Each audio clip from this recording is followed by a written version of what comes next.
Magandang umaga, ngayon po ay araw ng Miyerkules, January 3, 2024. Update muli sa lagay ng panahon. Northeast monsoon o hanging amihan nakakaapekto pa rin sa northern at central Luzon at easterlies naman nakakaapekto sa nalalabing bahagi ng ating bansa.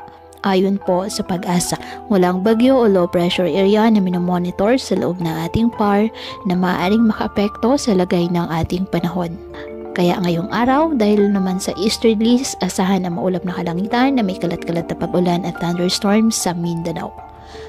Ang Cagayan Valley at Apayao apektado po ng northeast monsoon o amihan, kaya asahan din ang maulap na kalangitan na may mga pag-ulan.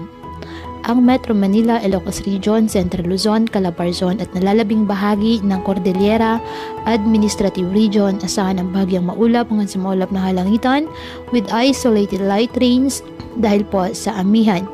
Ang nalalabing bahagi ng bansa, bahagyang maulap hanggang sa maulap na halangitan with isolated rain showers or thunderstorms dahil sa easterlies at localized thunderstorms. Kaya patuloy po na pinag-iingat ang ating mga kababayan sa banta ng mga pagbaha at pagguho ng lupa at ugaliin na magdala palagi ng payong o kahit anumang panangga sa ulan sa tuwing lalabas ng ating mga tahanan.